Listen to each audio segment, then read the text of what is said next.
On this week's show, Colm Larkin deals a winning hand with Cardpocalypse, a single-player card game that makes up the rules as it goes along and will completely capture your heart. Nintendo continues to club the competition as Pokemon Sword and Shield sales deliver in spades. Meanwhile, Capcom takes a little bit more time to polish one of its cherished diamonds to perfection. And finally, the Hype Zone brings down Game Freak's House of Cards. This is Nintendo Dual Screens, episode 127.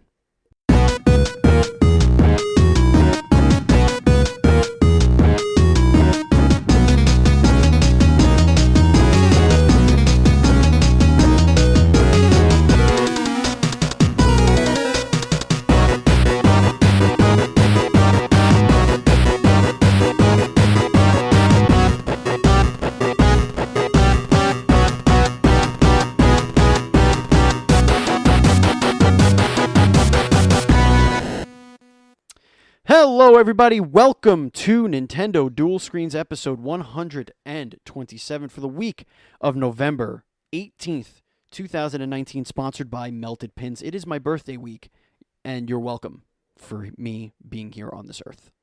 That's all. That's what I have to say about that.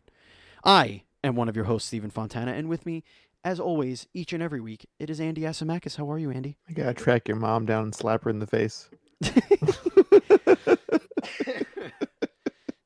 She has gifted me to you. Oh, is that what you did? It was a gift from her to you. Kind of like how a cat brings a dead bird into the house, or like a dog brings like a bug or something. No, that's like the type of gift. I feel like when you get one of those cereal boxes and it's like there's a prize inside, and then there's no prize in the box. Oh, really? Oh, I'm that disappointing to you. Knowing you is worse. That feeling is worse than that feeling. Really? Yes. I always found the best part of of getting the prize is the cereal dust on the bottom. You ever make like a cereal mud? Like just put like a drop of milk and mix all that cereal dust and make like a paste out of all the sugar. I think that explains your low IQ. You're eating too much cereal dust. I like cereal good. And with us this week is Colm. How are you, man? Hello. Thanks for having me. All the way from Ireland. That's right. I think this is our first time. Deep darkness here. Deep darkness. Later in the evening than where you are. Yes, you are quite a few hours, I believe, ahead of us. It is Sunday evening. Mm-hmm. The children are in slumber. My children are next door at the grandparents. At my parents. Dinner is being served, I think, as we speak. So I have to say you've planned that well by having grandparents next door. It's a beautiful thing. Having dinner at 4:00 in the afternoon. We're Italians. It's what we do. It's what we do, okay? We don't have lunch. We just pick on everything that's being cooked for dinner. Dip the bread in the sauce. Have a meatball here now and again. I had half a chicken cutlet when I went over there to drop the kids off. Get some ziti. Get some za, as it were. Yeah. But we are having lasagna and chicken parmesan today. Just a walking stereotype. Those are my two favorite dishes, and my mom is making it for my birthday meal. I love it. And I have eaten only that one half of a chicken cutlet today, so I saved all of my calories for this dinner. I am ready. I'm down 20 pounds, Andy. I'm so proud of you. 20. You can get that back tonight. No problem. I could easily. Oh, easily. Easily. My wife, when she made the lasagna, she said, "This is a 12-pound lasagna." I'm like, yes, it is. Thank you very much.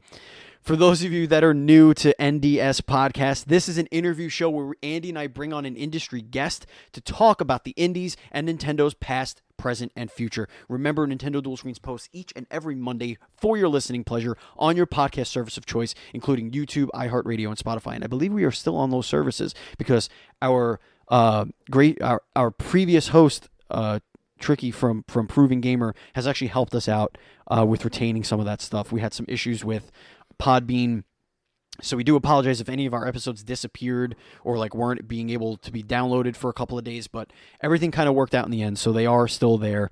Remember, if you listen to the show on Apple Podcasts, please review the show. It helps us tremendously, and if you do review it, we will read your review on the show. We do not have any new reviews as of the last show, so we will move on. If you'd like to... Dangerous promise. Yes, I will. And believe me, We have gotten some weird ones. But yes, we definitely will read it on the show. Nice. There's actually a podcast that I listen to. It's a hockey podcast, and they call it 5-star review questions. So anybody that leaves a 5-star review, they can ask whatever question, and that's how they do listener That's questions. clever. But Like the same clever. exactly, it's sneaky. But the same people write in questions. They just update their reviews. so it's really like it's a one way to be. It's like, oh, this is from so and so. He wrote in, he's a a constant listener and questioner. It's like, yeah, but if that's the way you do questions, I don't understand. Anyway, but you can support us monetarily if you'd like by going to patreon.com/NDS podcast. Just like our Patreon producer, the Grand Master himself, Alex Gonzalez. He has not reached demigod status in Mortal Kombat 11 online this week, and so he is a failure to us all and is now only the Grand Master, which apparently is very difficult to get anyway. So, but thank you, Alex. We can't continue to grow without yours and every one of our patrons' supports. And it is thank you Patreon supporters week or something like that. So I think we're gonna make like a little special episode for them at some point this week to say thank you for backing us. And remember, you can back us for as little as $1, and if you do so, you get access to our VIP Discord, and you also will get a bonus episode each and every month, which Andy and I are recording this evening, and we will be putting up for your listening pleasure. And that is going to be Andy Explains It All, Silent Hill. So I get to hear so excited all for that one. Silent Hill, which I know nothing about, except that there's a guy called Pyramid Head, and there's mist. And the mist was only there because they couldn't render any graphics in the background. And there's mist. And it makes that static radio actually scary. The static noise on old radio. Yes, and I know it had like kind of you tried to use the second analog, if I remember correctly. I don't know. I know that they made a really bad one on the Vita. It was basically Alone in the Dark, if you remember an old 90s game. Yep. Oh yeah. Just very, very slightly modernized Alone in the Dark. And so it was pretty cool. Speaking of Alone in the Dark, I did a lot of playing Alone in the Dark last night because there are a lot of games coming out, and I'm still playing some Nindies, which brings us, of course, to the Nindies of the Week. Andy, I am elbows deep in this, in the beauty, in the majesty that is Sparklight. I'm having a lot of fun with that, man. There are some minor issues that I have. I don't know if how much you played of Sparklight recently, Andy. But I feel like, and of course we had them on the show last week, but I feel like the rogue aspects of it, like the roguelite aspects of when you die, you come back and everything's kind of moved around a little bit. I find that to be the weakest part of the game.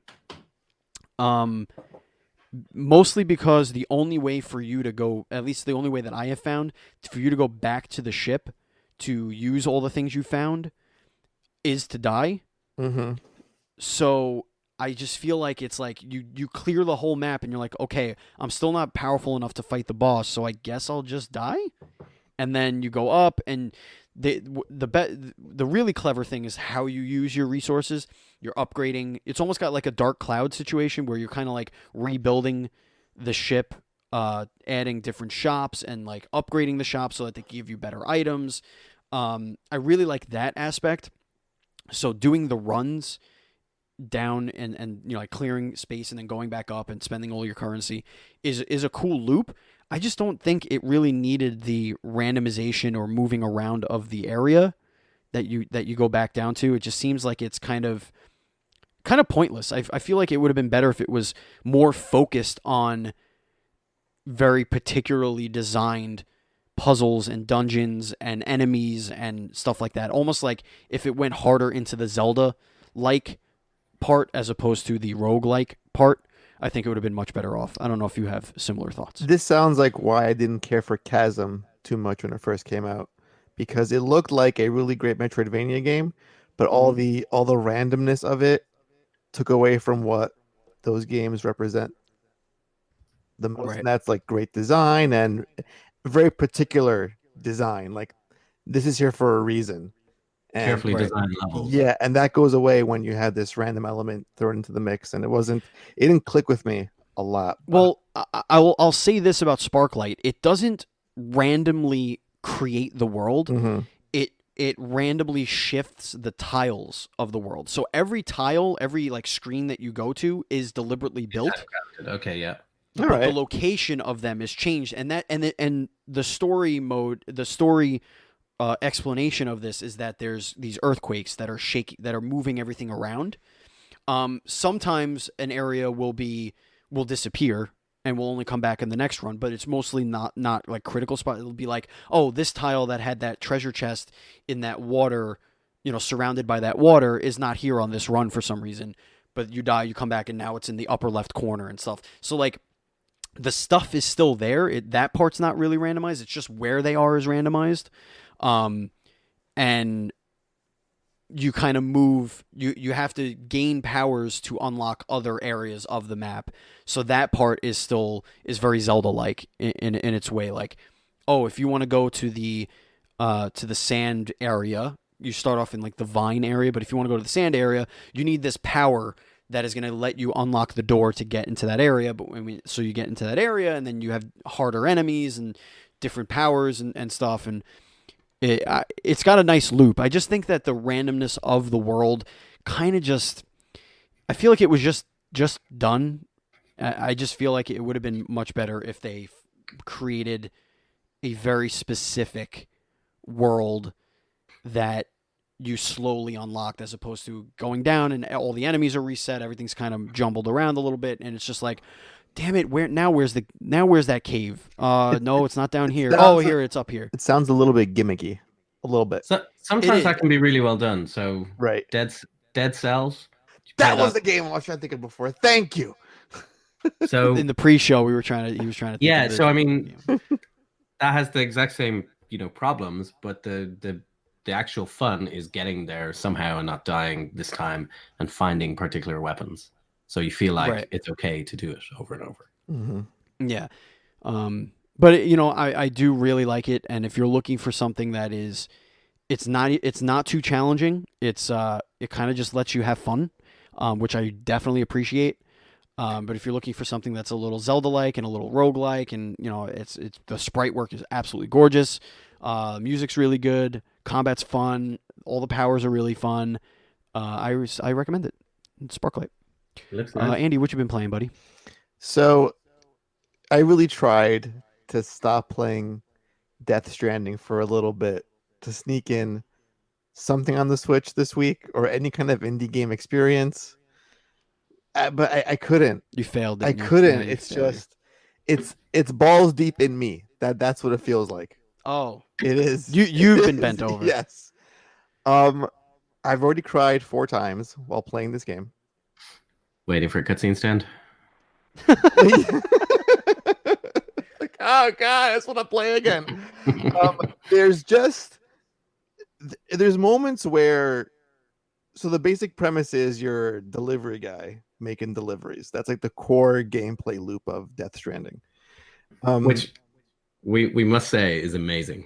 To make a game with this much hype, but that's the core game loop. Yes. It's impressive. It's There's like a really good joke being played on everybody. Right. I kind of think it's making fun of the fact that almost every RPG you ever do has fetch quests. Mm-hmm. And it's the thing people complain about the most about RPGs, yet everybody still does it. Like Fallout is just the one giant fetch quest.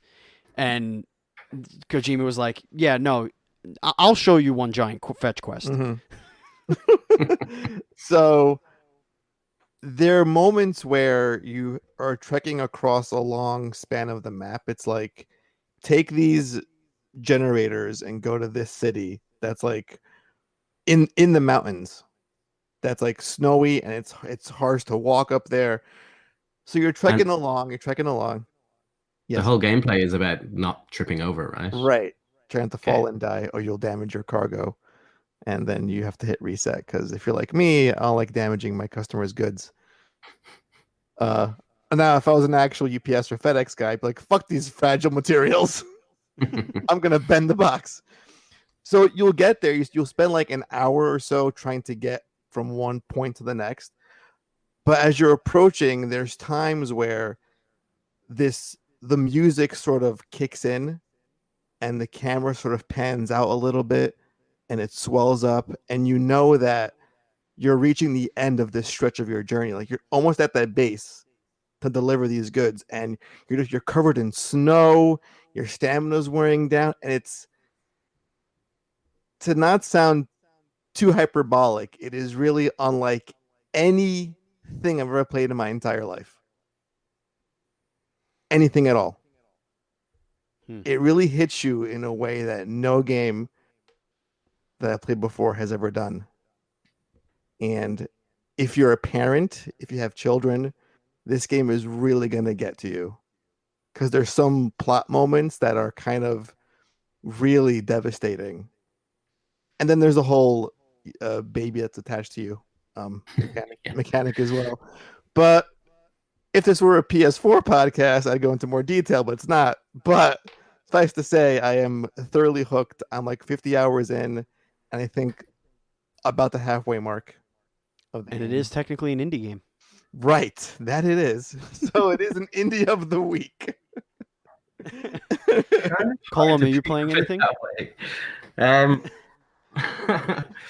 So recently I played 2 games with distractingly similar names, Outer Wilds and Outer Worlds. There we go. Yeah, you did it. Yep. They're very different. So Outer Wilds is probably the more indie one. That's the one with the resetting universe. Yeah, I played it at Annapurna's booth, PAX East, and it just made me so nauseous. Just the flight. Just getting around. of it. Okay, yeah. Yeah. It's also a bit of a mind bender. Like you definitely have to go in with piles of notes and start writing things down, and Oh yeah. it's kind of like a curiosity simulator. What can you find, basically? It's very cool. It's like I remember launching, and I'm like, hey, that looks like a cool planet. Wait, that Oh, I looks like can it's go there. it looks like there's like tornadoes and shit happening on this planet. Oh dear God, my ship is torn to pieces. I'm dead. It's like, what the hell just happened? Am I not supposed to go there? But it's right there. It's right in front of me. I'm like, yeah, it was, but just the flight made me so sick. Because on a case of the vertigos. But I've heard nothing but great things about the game, to be very, honest. very interesting, but you need to dedicate time to it, I think. Like I need to actually I would like to play it with someone else, kind of co-piloting. I think it would really suit that, and I haven't done that with it yet. The other game, probably very AAA, Outer Worlds, it's much more comforting. It's just like kind of a new IP, but like really familiar, really good Fallout game, essentially. Right. Yeah. And you kind of know what you're It's doing. on my It's list. like, oh, I'll follow this quest line. Oh, great. And it's really nice, but not as interesting as something like Outer Wilds, which is doesn't like kind of bow to expectations. Yeah, Andy, I think you would like it. I think you would like Outer Wilds. Yeah, it's on my list. It's just there's so many things to catch up and play these days. Like, oh, I forgot about Astral Train. That's a thing I was playing for a long time, then totally ignored, and now it's dead to me. Yeah, this year's been tough, man. I know a lot of people say this year's been weak, but when you cover indie games, It's a lot. we have so many gems to cover on this show.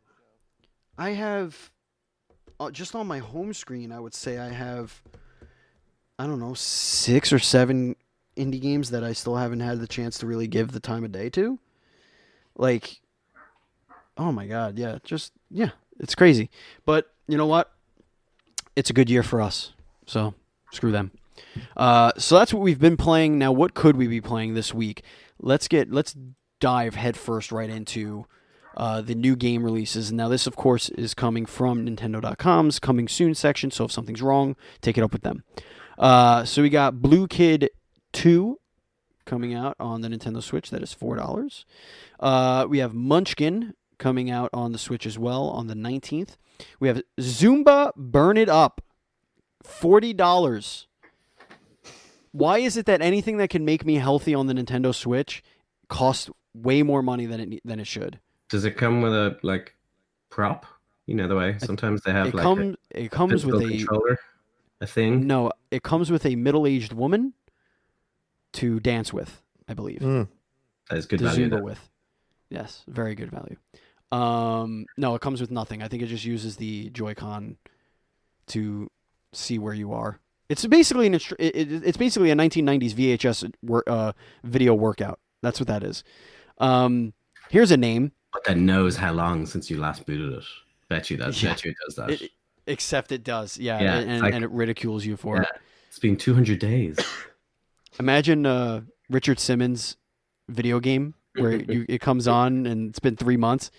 It has been 3 months. You're not mighty. He's just gonna yell at you the whole time. That was my Richard Simmons. Was it good? It was all right. Not bad. Yeah, I thought so. Not bad. Yeah, I thought so. I'm impressed. All right. This is a video game title.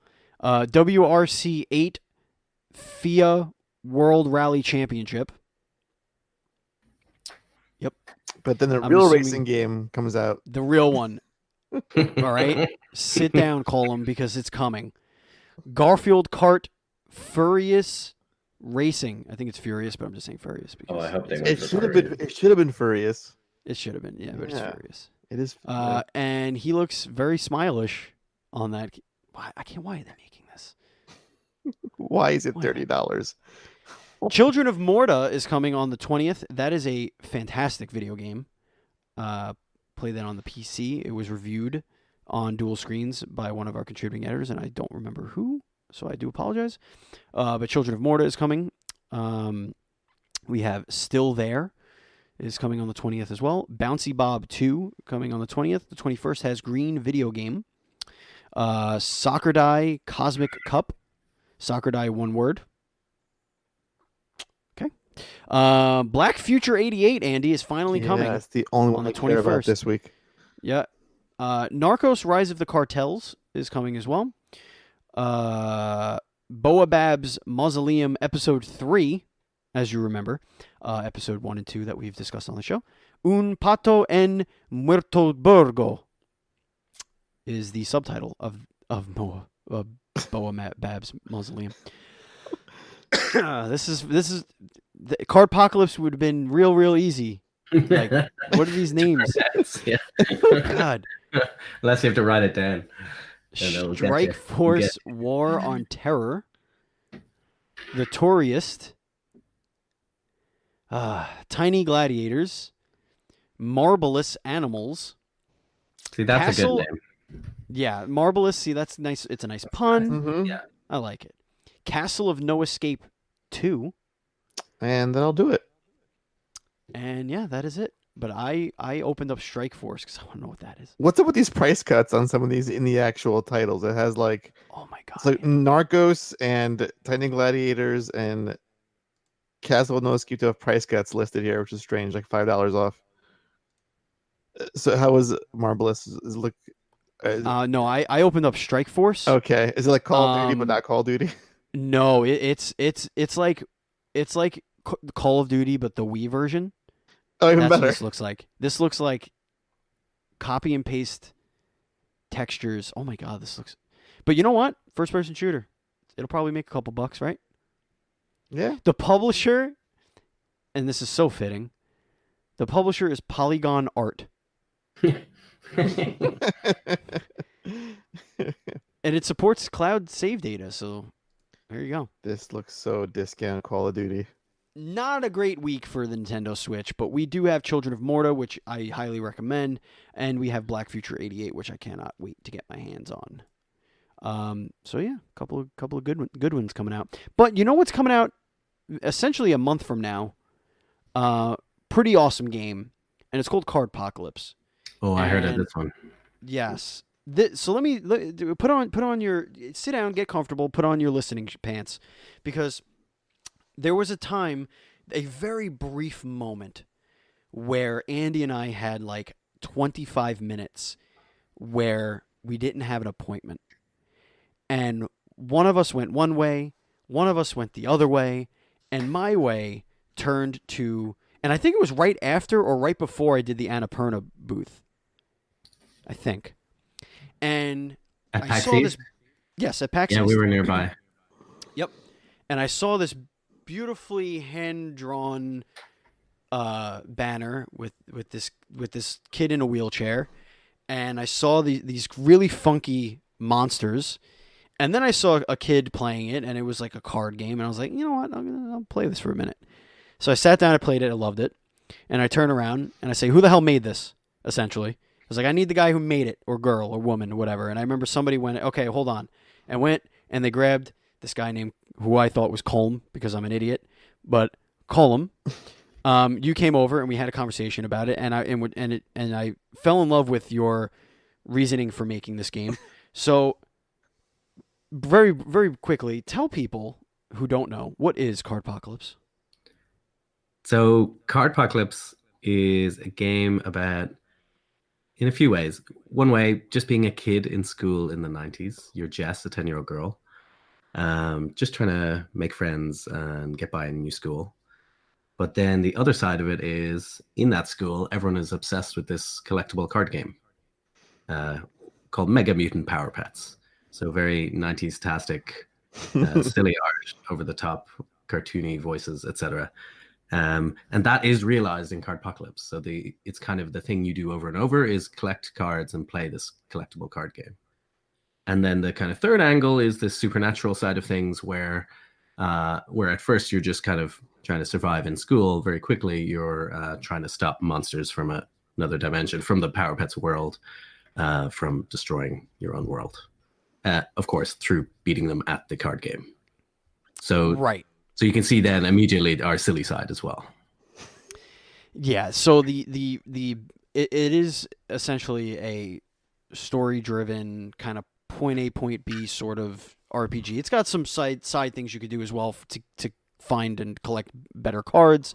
But the battling is all done through this card game, and the most impressive thing, or one, I don't know if impressive is the word, but one of the coolest things that you see start to happen is that these kids start to get like some of it's bred from being angry with each other, or thinking somebody's too good or not good enough or whatever, and these rules start changing. That's right. And all of a sudden, what you thought how you can build your deck is now not allowed, and now you have to do something completely different. And it reminds me of those times where, you know, we modified playing Pokemon to play for keeps, and then got mad when somebody kept your good Pokemon. So then you make the rules change so that there's only, you know, you can only have shitty cards as your prize cards and like all that other stuff. So can tell us a little bit about that. A long history of house rules, you know, in every Right. board game you've ever played as a kid. You know, each community, particularly for me, I was 10 in 1990. So for me, this was the time pre-internet, where each community would have its own, you know, rules. You'd have magazines and stuff to hear about, you know, new cards in Magic or Yu-Gi-Oh or Pokemon, or video games, but you wouldn't actually know for definite whether someone's right or wrong when they're telling you something, which is just quite an interesting like point in our history. It's no longer true nowadays. If there's kids in the playground, one of them claims such and such, you know, new video game or new card is coming out, they'll just look it up, and one person's right, one person's wrong. Back then, it was really like much more fluid what was real and what was not, and certainly like house rules would develop in schools, I think. And we just really like that idea of what would kids do with, you know, just kind of like being too obsessed with a game. And so we made a single player video game, which is a bit, you know, different to your usual kind of what you'd expect when you hear about a collectible card game. Almost all of them are multiplayer. But we went in saying, no, we're making a single player one. So it's really more like an RPG, with a kind of card game built into it as the kind of battle system and loot system. But that meant, like you mentioned, we let the player change things. So you customize your cards with stickers, make new cards, and then you start changing the rules of the card game itself. It reminds me so much of when I really got into Pokemon cards, because we had these thing called proxy cards. Sure. If you couldn't pull the card that you wanted for your deck, we would hand draw for example, the Charizard card. Nice. If you couldn't pull the card, and one of your friends had the card, and you're like, damn it, I want that card. We was like, okay, we could play proxy cards. Did you not have rules like, oh, you can only have 2 in your deck, or? Yes. So there was a there was a place that you could play competitively, called Gamers Illusions. It's no longer there, but it was there when I was a kid. You were only allowed one proxy card per deck, and it couldn't. And I believe it couldn't be a rare card.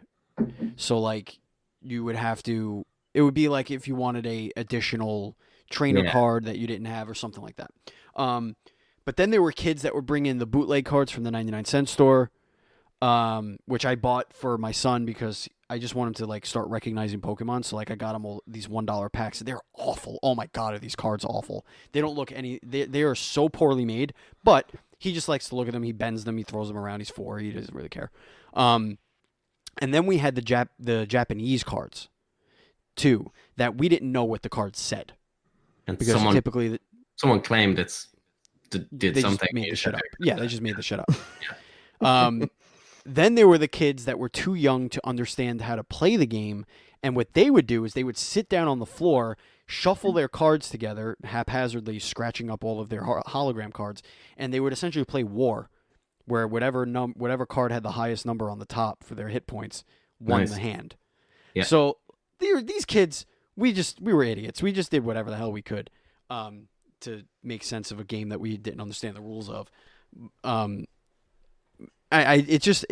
charm of Cardpocalypse was what really won me over. It was less so the actual rule set, which it's pretty simple. It's it's a pretty simple game. Yeah, exactly. But it's really the charm of the world, how the kids talk to each other. There's one kid that has a funeral for I forget what it was. Digipet, right? A digipet, yeah, like a Tamagotchi or whatever. Yeah. Yeah. Which I thought was hysterical, and like there's this whole side mission of you trying to convince kids to go to the funeral and stuff. It's just like, it's completely ridiculous, but it's so charming. Where can you talk about the story and like how you came about this really honestly it's charming is like the word I could come up with. So we're a team of, it was 5 of us when we started and 7 when we released the game. We started with a writer from day one, which, out of 5 people is pretty rare. But we knew we were making a narrative heavy game. And we had a really good setting. So a school setting for kids who are obsessed with a card game is really rich. We were able to just kind of basically list off anecdotes from each of our childhoods for over, games, things getting banned in school. So like the card game gets banned almost as soon as you start Cardpocalypse. And just kind of list them all out as funny things to work into Cardpocalypse. And, you mentioned there that you actually came up with one that we came up with. It's not in Cardpocalypse at the moment, still on our list, but the Japanese cards. Oh, it's so ridiculous. Someone has cards that no one else can understand, and you have to have the leap of faith of whether they're telling the truth or not. That's absolutely was on our list. We're like, we have to get this in somehow. There was a kid, I swear to God, all he had was Japanese cards, but he was Korean. And he did not speak Japanese, but because we were children and none of us understood geography, we were like, oh no, he absolutely could translate these cards. He's totally Asia's totally Asia, right?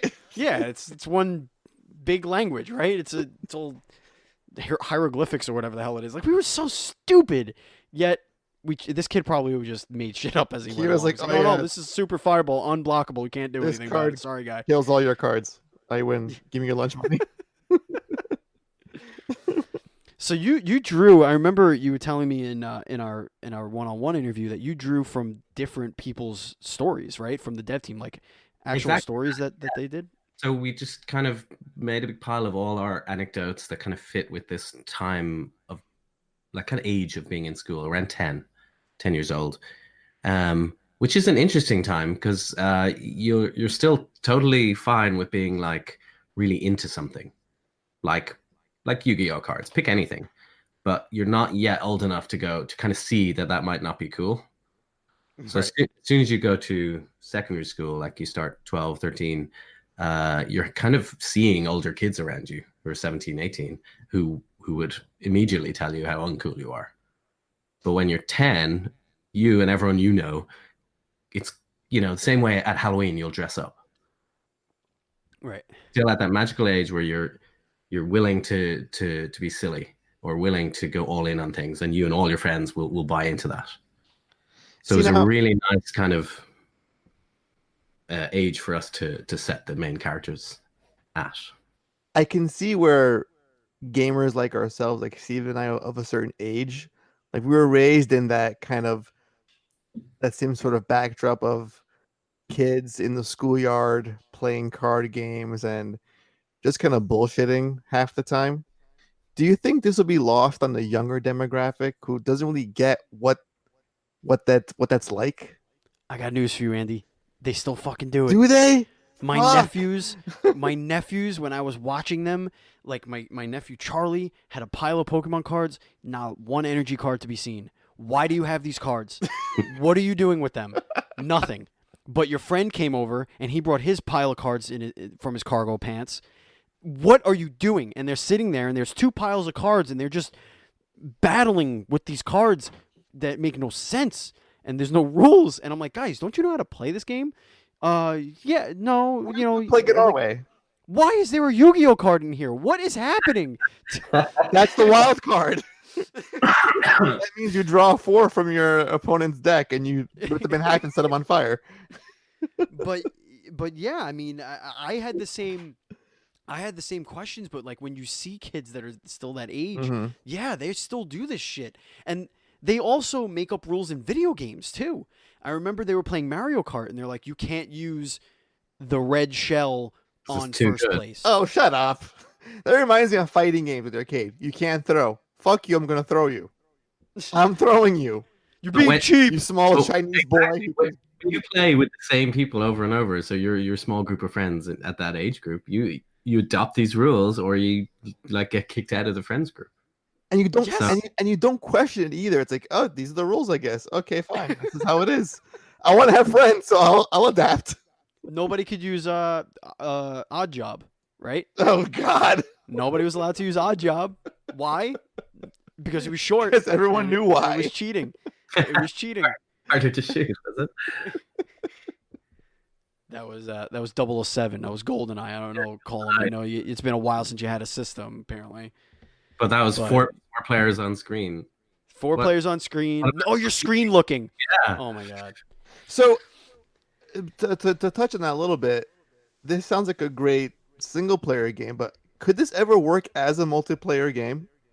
Like, did it ever cross your minds if you were to expand on this and go for like maybe like a 2-player versus mode of some kind? What would that look like in this universe? So we on purpose make imbalance more important than balance Oh, I love it. because it's single player. So again, you think of a card game like Hearthstone, which is a good inspiration for us on our systems. When they make a really good card, they have to make sure it's still balanced. Mhm. So even when they make legendary cards, they have like interesting effects, but they can't be purely game-winning effects. We went the other way. So if you think of your typical RPG, you get loot in the early game, it's fun, but then late game, you will never ever use any of that stuff you found, even if it was marked as like, oh, it's an epic or legendary item. It's old and Right. no longer relevant. So that's what we kind of started making a game. We're like, it's a card game, but midway through, we're like, no, we're making an RPG here because it's single player and cards are the loot.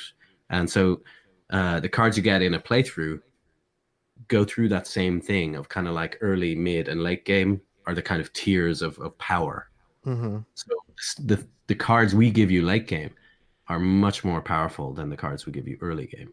And we don't need to worry about balance because that's fine. You're not going to be taking your late game loot and playing a game against someone online who doesn't have that. Right. Yeah, it's not a card game. Like that's the thing. It's a battling it is system. What it isn't. Yeah. But it is It's combat. exactly. That's- But that's- it's that's fully what it is. realized card game. Like it plays as a normal one-on-one card game. You're playing against Right. AI. So that's where you could definitely play it and go, oh, I'd love to play this against other people. If we were to do it, what I would be more interested in would be to do a physical card game. So let's say do a Kickstarter for like a special like card game in a box And what I would like to do there is to do all the stickers and house rules in that. So a huge inspiration for us was games like Pandemic Legacy, which is a board game with all these Mm. sealed envelopes in it, essentially. And when you get to certain points in kind of a campaign, you open them and they change the rules. And they have a lot of stickers for the board, and super fun and exciting. But that idea, and there's a few of those games out now. So like physical board games where you modify your board over repeated playthroughs. That would be my first choice of how we'd make a multiplayer Cardpocalypse. Is several players start with the starter decks and get new cards by battling each other essentially, but then get stickers as well and change their cards, and maybe change the rules so that if someone's winning, you can pick a rule change that kind of screws them over. This has to That would be happen. more interesting to me It has to than happen. trying to take our imbalanced card game and just kind of try to fit it together into a multiplayer mode would be awkward, I think. Mm. But I would love to have physical cards and put stickers on them. How's reception been of Cardpocalypse since I know you released on what was it, the Epic Game Store, I believe it was? Epic Game Store and Apple Arcade, which is their new game Mm. Yep. subscription service in September. It's going pretty well. We get a lot of messages. So when people get it, they get it extremely hard. Like they get it like it's really speaking to people who, for example, were kids in the 90s, were ever obsessed with a card game, who get the what you mentioned, the charm of the kids being kids. Right. And that I love. So when it's the right match for people, they really love it. So I'm also really excited about console launch. So all 3 consoles is next month, early December 12th. I'm kind of excited about more people getting to see it. So talk to us about. Actually, you know what? I want to talk about the main character, because you do have a character that is wheelchair bound. That's right. Yeah. You don't really draw attention to it outside of maybe a couple of kids being like, "Hey, nice wheelchair" or whatever. Like it's really not like a thing. Um, can you talk about the decision to have your main character be in a wheelchair, and um, how you were able to do this without it seeming like it was either a um Cynical move or a not yeah like not even just cynical, because nobody would nobody I feel like nobody would do that to be cynical, but maybe to be a little bit of pandering, or like doing it so like because you want the attention for it or whatever, because it's really not. um and it's hard to explain why it's not, but you really don't make a big deal out of it, and I yeah, feel like that was on purpose. 100%. So basically, Ellen, our main writer, and Drew, who's a writing consultant for us, pitched us Jess as a wheelchair user. And Jess was going to be the main character already, but basically pitched her as a wheelchair user as part of like creating the kind of main cast of characters. And we kind of all bought into it because when we really thought about it, we're like, it's kind of interesting, and an underseen side of a character in a game. But we were really adamant that can we do this right? And for us, that meant, can we do it in a way that seems real, that seems believable, but also that is not the main point of Cardpocalypse, is not a game about someone who uses a wheelchair, but also is the main point of Jess. It's not the only facet of her character.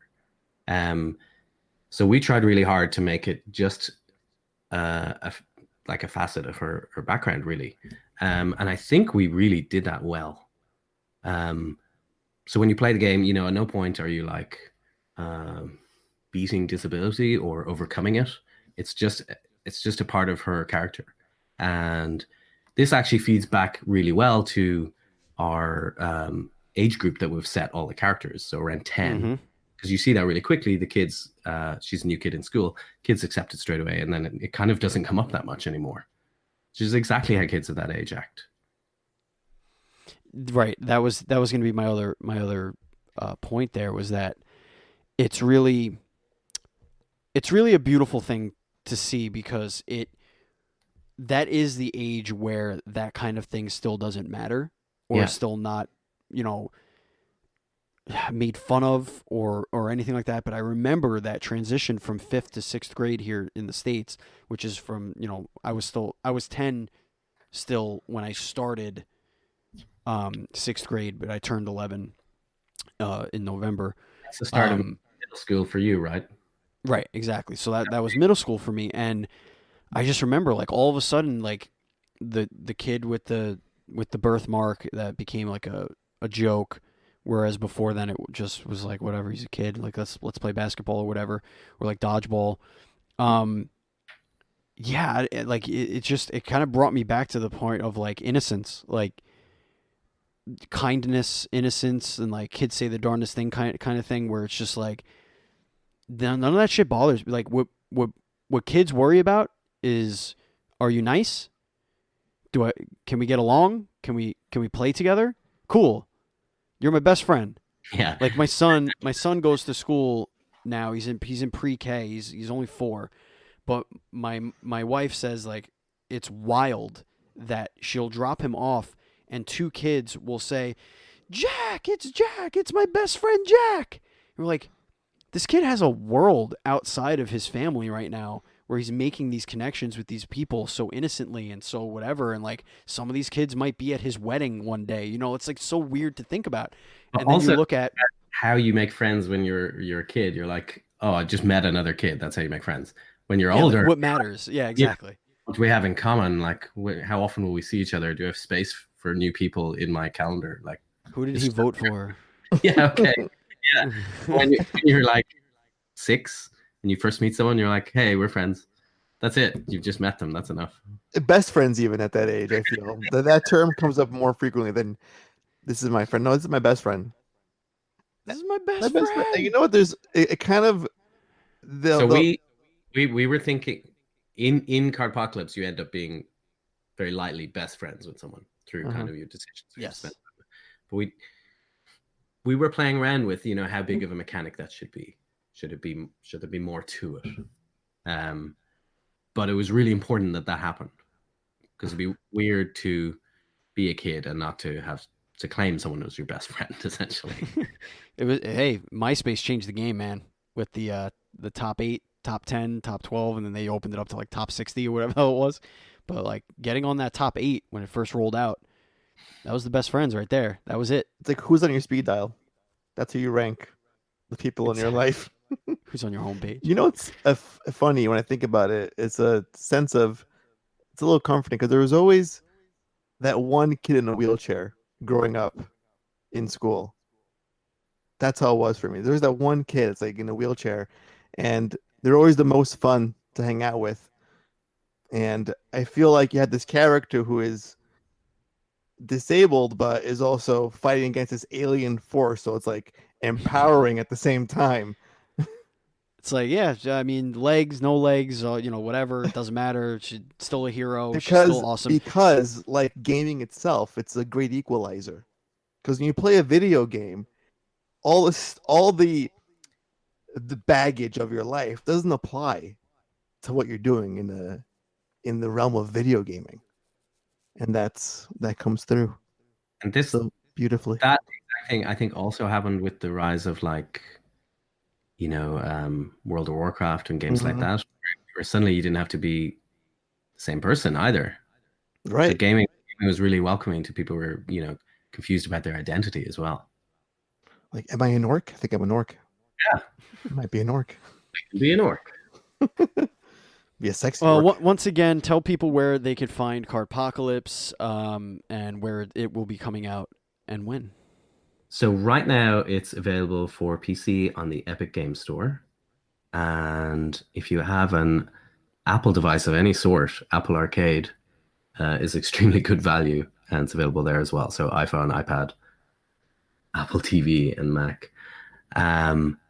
We are releasing on all 3 consoles on December 12th. So the Switch, which I'm very excited about. So, for example, how excited I am, it's now running on my Switch, which is a normal commercial Switch. Oh, Oh boy. it's it's ready for launch basically. But that felt quite exciting. And it's also coming to PlayStation and Xbox. Awesome. Awesome, awesome, awesome. I do highly recommend it. It is full of nostalgia if you grew up, especially in that time. And it's not really specifically only for the people that would have that type of nostalgia, because it's just a very cute story. It gets very weird, but it's a lot of fun. So that's Cardpocalypse. It's it's really fun to work on a game where you're working, with other people. It made me laugh a lot as I played. Me too. Me too. I actually made a video for our YouTube channel of the first, I want to say, hour or so of the game. I did that, published it. It got a lot of people that watch our stuff or listen to our stuff all said that they really liked what they saw. So and they can't wait for it to come to consoles. So very exciting. Speaking of things that came to consoles, Pokemon is finally on a Nintendo home console and apparently is doing all right. Andy, take away our first story in the Nintendo News Report. So this comes courtesy of Benji Sales. He's a very reliable sales analyst on the Twitter. Mm-hmm. He's a bit of a cutie too. I'm not gonna lie about that. So the early Pokemon sales are in. The day one has outsold the launch day, the 2-day total of Pikachu and Eevee Let's Go. So Sword and Shield did in a day what it took 2 days for Let's Go, Mm-hmm. Pikachu and Eevee, and it was by a lot, by a huge that's huge the margin. quote, yeah. And also some more tidbits on the sales front. Sword is selling a lot more than Shield. I think because What's the difference? the legendaries and some of the Pokemon exclusives in each one. I think And the gyms. and the gyms, yeah. Okay. Mm-hmm. And I think the legendary and sword just looks better than that dumb looking Shield one with the big front end, The big thing, mane. the big thing going on. Yeah. I went with Shield. I don't know. I like that legendary. The double pack is also selling remarkably well, which is also great for Nintendo. And Switch hardware is seeing a huge boost. So November looks to be an insanely good month for Nintendo in terms of sales Oh for yeah. software and hardware. Oh, and a random tidbit, not about Pokemon, but Switch Lite. I read that a lot more female gamers are buying it over their male counterparts. It's a little I fun. don't know how they get. How do they get that data? I don't know. I guess when they make their accounts or they register. I don't know, but That's weird. I don't know. But apparently that's a thing. It's a fact. So And that's the that. next Pokemon story, which somehow is not the hype zone. Right, because the hype was actually better than this. So Okay. you have no idea. Well, you have an idea, but you'll see. Uh-huh. So apparently in this reality of the new Pokemon game, Sword and Shield, people in the Galar region eat Pokemon as a delicacy, as evidenced by an image of Slowpoke tail curry. It looks like, and it's frightening. Mm-hmm. And my theory was that all of the missing Pokemon from the game are actually extinct because they've all been eaten. Right. And it would explain why Charmander survived, because he's out barbecuing all the other Pokemon to be fed Right. to the other people. Let's also think about the basic conceit of Pokemon itself, which is that they're kids, like essentially dogfighting with Pokemon. Right. And also, like, you're not going to eat it. Like, we eat pigeons somewhere in the world. Pigeons, dogs, cats. Oh yeah. Who's not going to eat a Pokemon? It's going to happen. I'm sure it's not just here, but it's nice to see it. It's like Final Fantasy 15. And you go to the rest stops. Here's a Chocobo burger. It's like, what? Stop it. Here's some Mog pie. But yeah, that's confirmed. You could officially Pokemon are not just fighting, they're also for eating, which is great. But do you get their powers? I wonder. Sustenance. Mm-hmm. So there's interesting. I know you touched on Luigi's Mansion 3 doing very well as well. It was number 3 in the NPD. Yeah, it's sales. launched and it's just behind Call of Duty and Outer Worlds. Outer Worlds, yeah. Not bad for a Now- debut. Sold more than the original game, which is the important takeaway from its release. Right. Now, the interesting tidbit from this little piece, and this came from Twitter user Matt Piscatella, which that name sounds really familiar. Why do I know that name? It's a video game industry analyst. Okay, yeah, I know that name. Year to date dollar sales of video game software is down 7%, but the Nintendo Switch is up. So all other systems, all other places to buy games is down, but Nintendo Switch is actually up. Well, yeah, they're hitting their stride now. It's like second, right. third year PS4 when it was one of those great games where you sort of come out like Uncharted 4 and Right. Nier Automata and Persona 5. Like it was just like rapid fire of really great stellar AAA quality games. Right. So Nintendo's reaching that. Plus you have Breath of the Wild 2 in the horizon, so a lot to look forward to. But yeah, Luigi's Mansion did great. It couldn't beat out Persona 5 Royal though, which sold 50,000 copies more in Japan because they fucking love Persona over there. Well, of course. And to think, this is basically it's a game repackaged with an additional character and some new content compared to a sequel of a long-standing franchise, and it still did better because I think those games, it's that social aspect, the whole in the day at school, the night hunting demons. Or playing a card game, as it were, in some games we play. It's everybody's fantasy, right? Yep. All right, so the final bit of news here is that Mega Man Zero and the ZX Legacy Collection is delayed. It was originally scheduled to be on the Switch and other platforms on the 21st of January, but it's now been delayed to the 25th of February. So it's just about a month. So if you were looking forward to that, you're going to have to wait a little while longer.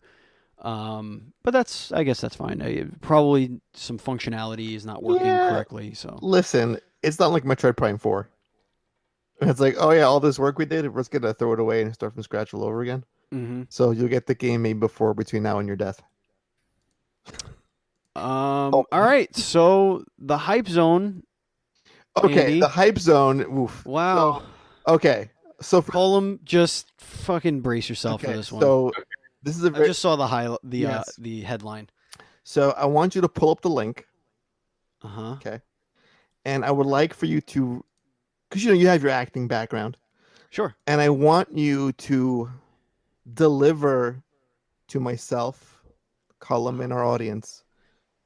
I want you to convey the pain that this person poured into this petition to the White House. Because I already know what this is. No, don't get ahead of the game here. I want you to put yourself in this. I want you to put yourself in this gamer's shoes, and just kind of think what was in their mind when they wrote this compelling piece and give to it the White House seriousness it deserves. The call to help to our President Trump, just to act, to forget all the impeachment hearings, all of his affairs. Sure. This is what the president should really be focusing on. I'm going to do you one better, Andy. Oh, and you're only going to hear this on the show if you listen to it, because it's not going to come through the audio. But I'm going to have some patriotic music behind this. Okay, cue it up. This is very important. Make it nice and perfect. I want you to really capture the emotion. Right. Now, don't do it hammy. I want you to really... President Trump, stop the sales of Pokemon Sword and Shield. We, the people of the United States of America, strive for quality goods and entertainment. We, the people of the United States, want what is best for our children. We, the people of the United States, want what is best in our stores. President Trump and Congress, the newest Pokemon games by Game Freak and Nintendo are negatively impacting the market with questionable decisions. We believe if the sales of the game were to stop, it will wake up Game Freak, specifically, and will get quality back. This will set a bad standard in the markets if things were to get sold. We, as both Pokemon fans, but more importantly, American citizens, believe this is violating our market rights and need something to be done about this. Signed, we, the people of the United States of America. Brings a tear to my eye. This petition currently has 430 signatures out of the 12,000 or more it needs to get a response from the White House. So there's a call to action for all of our listeners, because I know it's at least 12,000 of you out there that listen to our show. Please find this petition and sign it, and let's make Pokemon great again. We can do this. Also, how would this work? Would it be you'd invade Japan to sort this out? I'm surprised they didn't blame China in this spiel that they wrote on this petition. Just if they could loop in China somehow, that would make a very yeah. That would actually. The game carts are made in China. So before we get into the Retro Game Club, I do want to touch on Pokemon because I am playing it. I'm not very far, but I'm definitely enjoying what I'm seeing so far. The only real criticism that I agree with on the internet, or that I feel right when I started the game, was this is the first console proper Pokemon game, and with that comes some expectations of console quality video gaming, and where people are saying on the internet, well, I'm not paying $60 for a DS game or a 3DS game. I wouldn't go as far as to say it's that, because it's not. There are a lot of really great changes visually and behind the scenes and the background. I do not have any of the slowdown that people are complaining about on the internet. Just fucking clean your Switch because your shit's just not running right, or you have a shitty SD card in your system, whatever. But I will say that what would have really made this a true console Pokemon game, or something worthy of that name, would have been voice acting. I think if they got away from the text-heavy stuff that Pokemon is known for and actually put in some Persona quality voice acting into it, or it would have Fire Emblem. Oh, yeah, like a Fire Emblem or something like that. Like, It could still have the charm. It could still have. You could tell the same story. It could have the same graphics. It could have all that stuff. But if you put voice acting in this game, it would have taken it up another production value. And I'm sorry, the Pokemon Company, Game Freak, this is the biggest, most lucrative intellectual property on planet Earth. There is no reason why you can't have voice acting and that type of production value. Except it gives hope to us indies. So it's good to see someone drop the ball a little bit. Yeah. And you would think the anime is so it's a big deal in Japan that they'd have like voiceovers to tie in that same sort of high quality. And with the Pokemon movie just came out, let's throw in voice acting. Why not? Let's kick it up a notch. I bring up Fire Emblem because when I played Fire Emblem, I was saying, holy shit, how do we compete with this? As a game creator. So it's heartening to hear that they've left out a few things they could have done. Listen, at this point, I've played a lot of Pokemon games. I have it on standby, but I think I'm looking forward to your game on the 12th for Switch, to be honest, more than diving into Pokemon at this point in time. Well, I need to write down a quote. That's a good one. Can't argue with that. All right, before we get into the Retro Game Club, let's talk about the sponsor this week, which, of course, is Melted Pins. We have a wonderful partnership with meltedpins.com. It's a website that sells unique and original tattoo art inspired pins, buttons, canvas bags, T-shirts, coffee mugs, all sorts of stuff.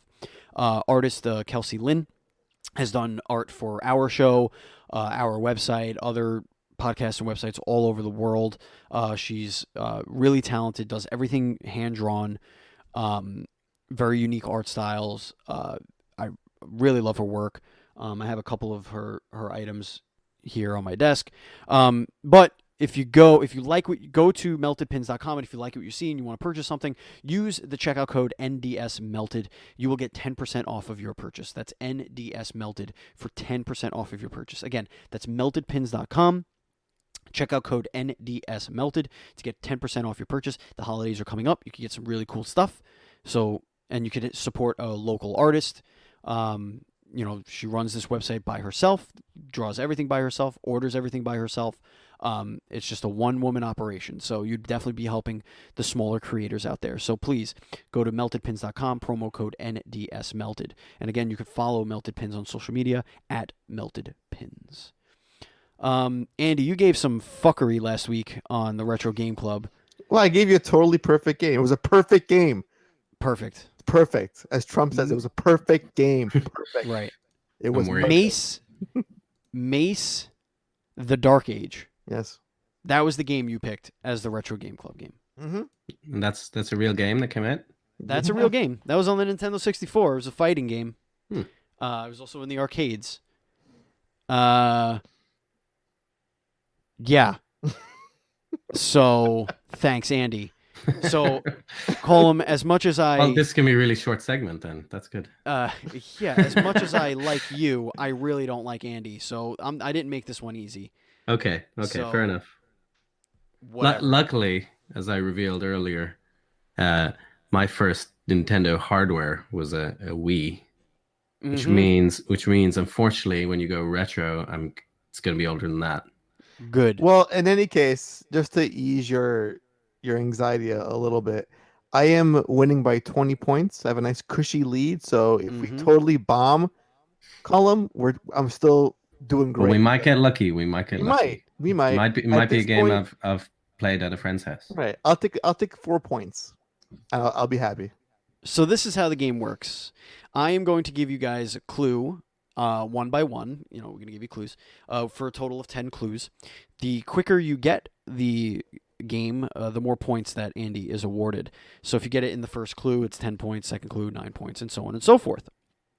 Now, we typically pick games from the GameCube and back. It has to be something that appeared on a Nintendo console, but not necessarily was exclusive to a Nintendo console. And if you want to ask a yes or no question, you could do so, but you forfeit one of your guesses. Now, remember, you're working as a team, so you have 3 total guesses between the two of you, and you could openly discuss what you're thinking in your brains. We have 3 guesses total, and we can advance to an extra clue. An easier clue, yes. Okay. They get a little bit more obvious as you go on. Okay? Sounds good. All right. First clue. This game was released on the Super Nintendo in 1992 and is played in the first person. Ooh. That is unusual on SNES. Ooh. Were any of the RPG games of the era in first person? If you think of something like Ultima, like that kind of first person, right? Because even games like Shadowgate for the NES, that was a first person game. Like those dungeon crawly, like pick a path situation. Yeah, that does count as first person view. Now the other thing, like those those games where you're like a sim. Is a sim a first person game? If you're the mayor of SimCity, are you playing that in the first person? Who knows? Would you really call that a first-person game? Do you think from a helicopter? Would you think so? Listen, I swear to God, if it's like some bullshit game like that, I'm gonna call shenanigans on you because I'm just saying, keep your wits about you. I just want to say to you and our listeners, either we got really close there and he's worried, or he's genuine. There's in no reality where you'd refer to Civilization or Age of Empires as an FPS. Oh yeah, the first person game You're civilization. smoking the ganja. You are a god looking down on Earth through your first person view. All right. 92 first person shooter. No, Oh, first sorry. person view, First not person view. Sorry, I'm so necessarily sorry. shooter. Sorry, first person view. God, you gotta complicate shit always. Okay, next clue, please. I think Yeah, I think so. we need a bit more information to go on. Clue number 2 for 9 points. This game is a dungeon crawling RPG. Mm-hmm. We're So it's one of those. in the right path. Mm-hmm. Which ones would have come out on SNES? Do you know if they were DOS first, but the Dungeons and Dragons ones like Pools of Radiance, etc., they were all early 90s, maybe even late 80s. They Right. could have also had SNES releases.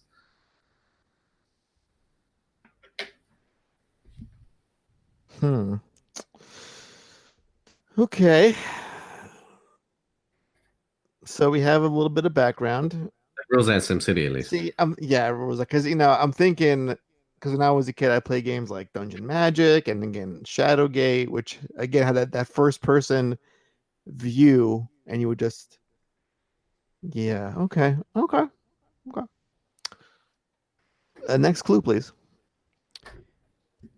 In this game, you could typically only see what is directly in front of you. How is that a clue? Oh, I get it. So Let's see.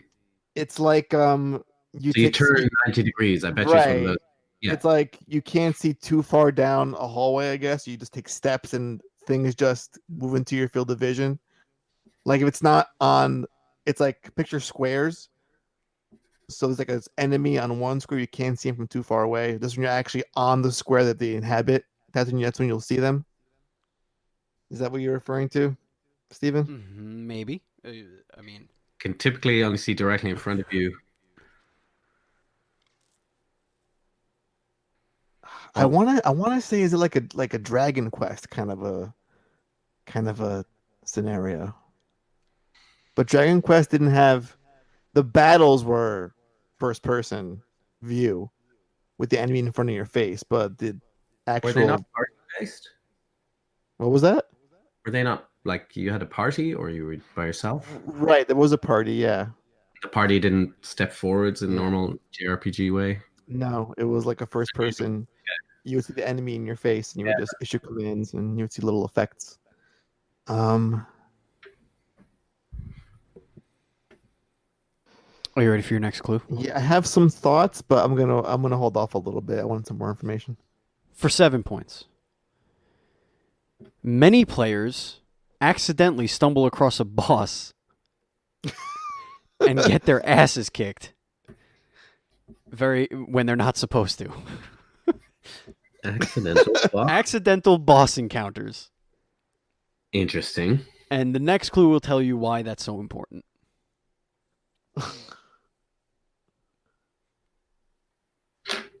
Why accidental? See, I'm trying to, if I'm thinking how Steven's approach to this game, it somehow ties into what the main topic is. So Cardpocalypse. I'm thinking, Just don't look at anything that has to do with anybody in a wheelchair. Please no, don't ruin this for me. listen, Don't ruin this for me. Don't get it, Andy. listen. I'm already on like 5 FBI watch lists. I'm not doing any weird searches that would make go on a sixth. So, no, I'm thinking cards. Cards are probably part of the game in some way.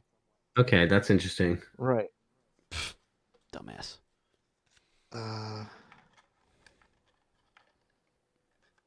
Okay. Next clue. Next clue, please. I wish you could see how shitty these counterfeit Pokemon cards are. It's so funny.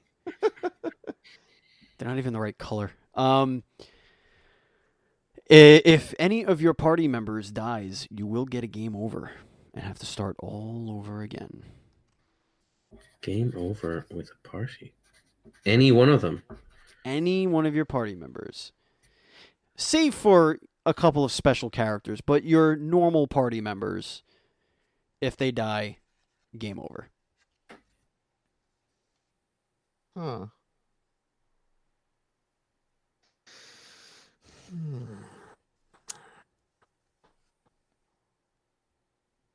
All right, I have Andy, do you have a few I games that have, you're I thinking of? have, I have a few ideas. This is So for 6 points, by the way. anything that ties in with the accidental boss. Now that That's what I'm does happen trying with to a lot of games think. of that era. Like it's very easy to screw up. It's very easy to Yeah, just go straight into something you can't win. yeah. Like, so I keep thinking of PC games of the era or older that might get this Right. Bard's Tale, that kind of thing. If it was This is less, clearly not a pop. Did you say a Bard's Tale? Because yeah, that's funny. Because the name of this episode is A Card's Tale. good choice. That was all Andy. Every now and then. Did you catch my thing in the intro, by the way? All the card references? Yes, they're all card Card, references. Yes. spade, club. Yes. I have way too much time on my hands. All right, let's go to the next clue. Next clue. All right, for 5 points. Okay. The characters that don't give you a game over when they die are known as elementals. Wind, fire, earth, and water. If they die, it is not a game over. And they're in your party, then it seems like. I'm going to ask a yes or no question. Okay. Okay. Are cards a component in the game? Not like it's a card game, but are Mhm. cards somehow involved in this game in some way? Like, Yes. Ooh. Well, Next clue next clue. Next clue. for 4 points. I know which it. is what you I know it. wanted. I know the game, but go on. Which is the one you wanted. Uh-huh.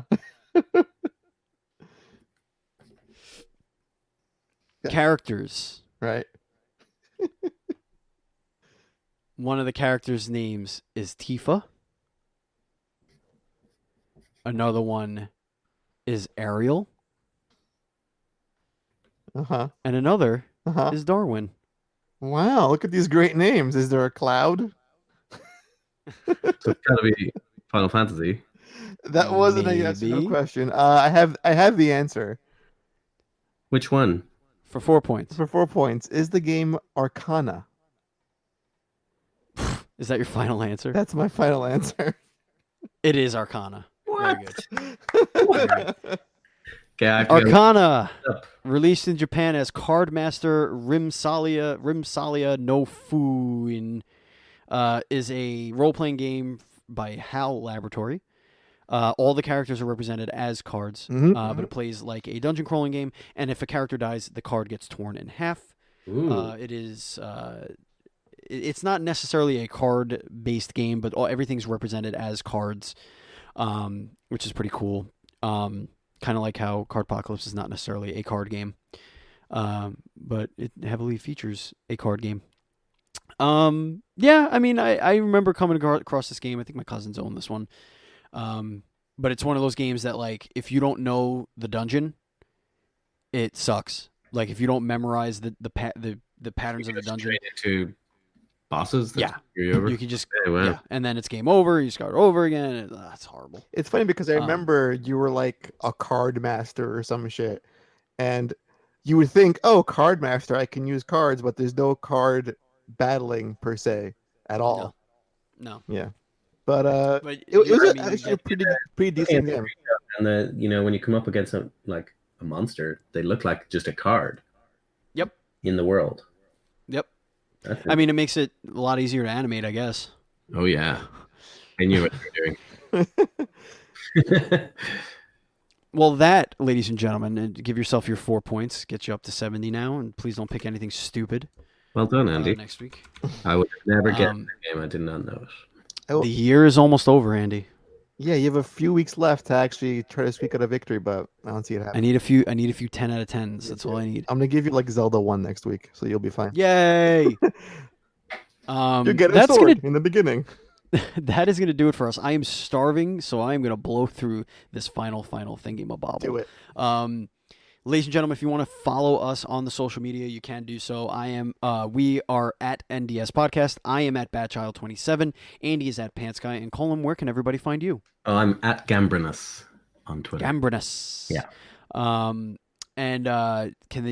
Is Cardpocalypse separate? Does it have its own account? Yeah, it's got its own one, Cardpocalypse_. But if you just search for Cardpocalypse, very hard to spell, but Cardpocalypse, you'll find it. Yes, I know. It's very hard to spell, especially because no matter how you spell it, it gets a red squiggly line. If you want to join our Facebook group, you can do so. We are on Facebook at facebook.com/groups/NDS podcast. And also give us a like on our Duel Screens page, which is kind of like the business page where we post all of our articles and stuff like that.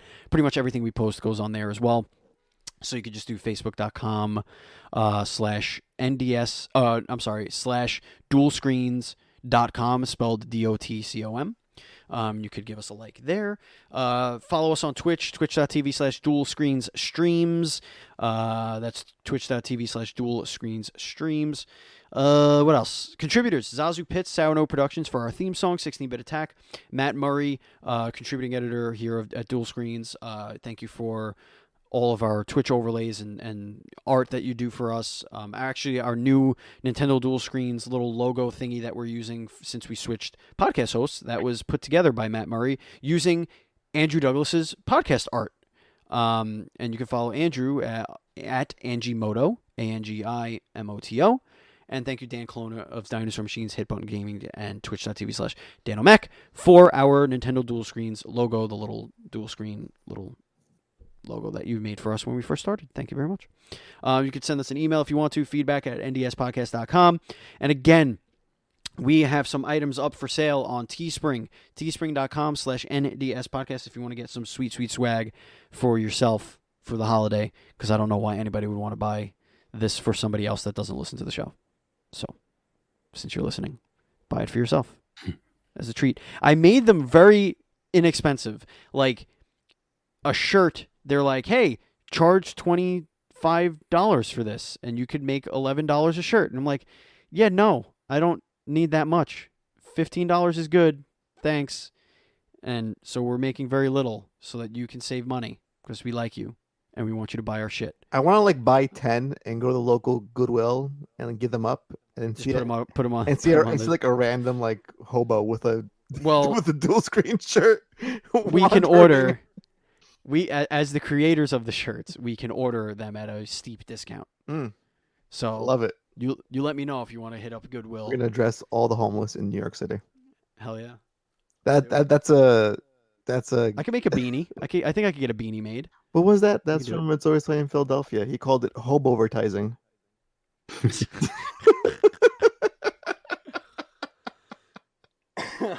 Andy, is there anything you want to tell the kids before we go and say goodbye? Yes, we have 2 guests currently slotted for next week. One is a yes, one is a maybe / I've been ghosting you for 2 weeks. So someone's confirmed, someone is not. The one that's not confirmed, I'd love to get on first because it's kind of a topical, relevant conversation. So sure, that has to happen next week. But if not, we have someone kind of already confirmed. So as always, we'll announce on Discord, on the Twitch space, and the Discord, and Twitter. Yes. And speaking of Discord, remember, folks, if you want to be in that Discord where you can hang out with indie developers, you can hang out with us, you can hang out with each other. It's where we discuss the future of Dual Screens and Nintendo Dual Screens in that Discord. If you want to join it, just go to patreon.com/NDS podcast, and just the $1 tier will get you in there. You can hang out with us, like I said. We look to our patrons for a lot of advice on the future of the show, which we do have a lot of stuff in the works, including a possible change in how we do things here on NDS podcast. Let's just tease it that way. Let's put it this way. You guys really like the interviews, and you we also like us covering news. But you don't necessarily like it when we do both in the same show. So let's just say we're working on a way to make that better for everybody. So yeah, again, you get a lot if you go to patreon.com/NDS podcast, like the pre-show for this very episode, which we recorded before we recorded. And sometimes we do post shows. We're not going to do it tonight because I'm starving. Colm, Colm, thank you so much. We reached out to you maybe a day and a half ago to get this thing kind of together. Well, what were- really happened was we chatted back in March at PAX. That's why it was so easy to say yes. Awesome. Oh man, I appreciate that. That means a lot. We're working our butts off for this show, and PAX East was a boondoggle for us, making contacts and introducing ourselves to people. That was really the first thing Andy and I have done out in the industry, kind of thing. And it was a blast, and I'm very, very happy for you guys, for your team. Cardpocalypse it came out really beautifully. You guys should be very proud of that, and I look forward to hearing all the success that you have with your console launches. Thanks so much. Yeah, absolutely. Thanks, That's going to do it. It was fun. Yeah. That's going to do it for us. Thank you very much, listener. Thank you, Colm. Thank you, Andy. And as always, take care, and please be excellent to each other.